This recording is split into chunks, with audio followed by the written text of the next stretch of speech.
people who are new with this concept, but there was a break-in 3 weekends ago. 2 people approached the door we didn't know, attempted, didn't get in.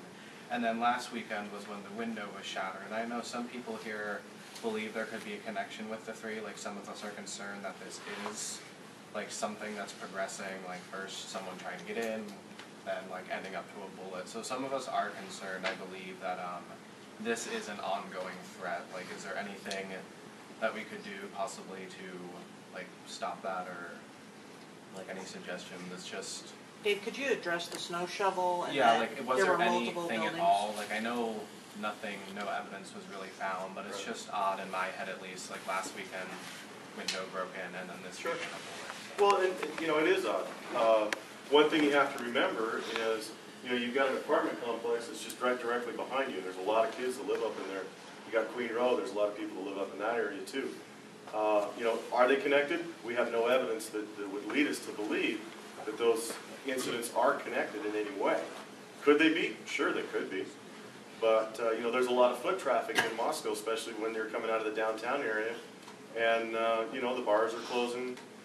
You've got other parties going on in those evenings. We've got a lot of out-of-house people that are living over in these apartments. So, you know, this particular residence hall has a lot of foot traffic in and around it just because of the location of where it's at. And on a weekend ago with the snow shovel situation, we also had similar vandalism in a couple academic buildings on this corner of campus as well, where doors were kicked in and windows smashed as well. So there were 2 of them, I think the same night, and just reading the police reports, they were within a couple hours of each other, or at least reported within a couple hours of each other.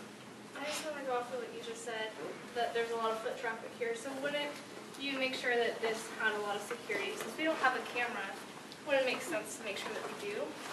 Well, they've been talking about that. I'm not sure when you got here, but there's been a lot of conversation about that tonight. So I'll let Ray.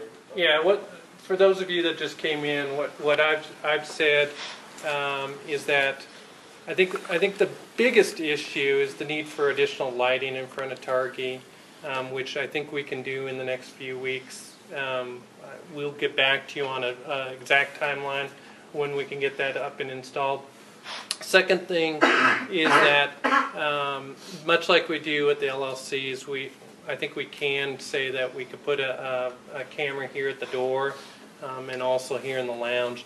Exterior cameras really aren't effective, I can assure you of that, and largely because at nighttime they're not going to pick up on anything based on where the street is, street level. You're not going to pick up on anything. But I think we can have a camera up here in the next few weeks as well. So. That makes sense. And it's just weird to me that you have Targhee listed under dorms that have cameras when there isn't cameras.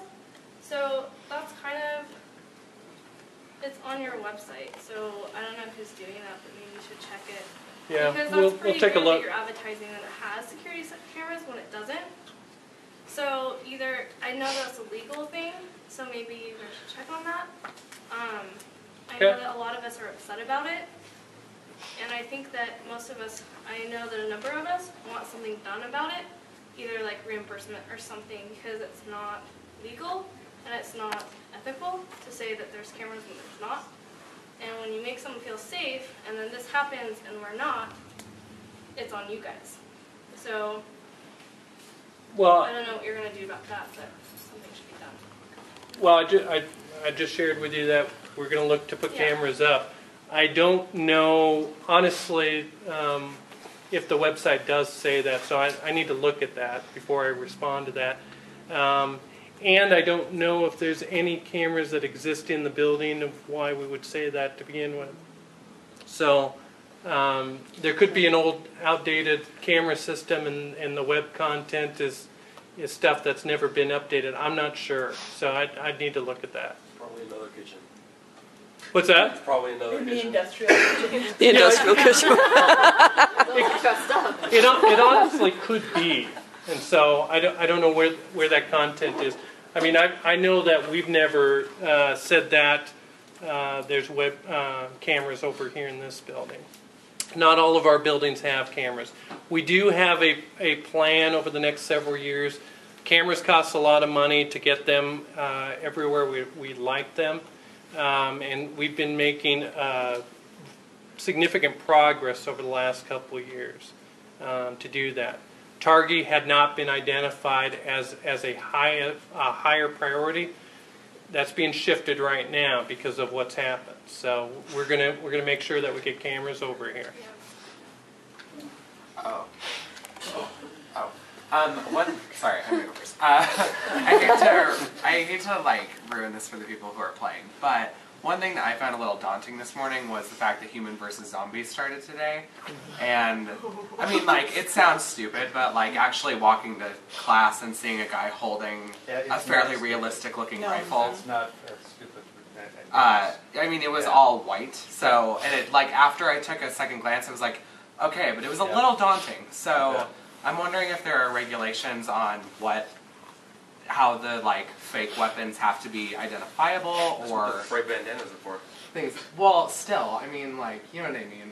That's so so where- sketchy. A guy could wear a bandana and have a real gun. You know what I'm just saying? That's totally projecting, but like, you know what I'm saying? I just think that there should be regulations on how those weapons are identifiable to the student body. That's what the orange So. on the front of the barrel is, and usually orange on other parts of the gun. Like I didn't see that.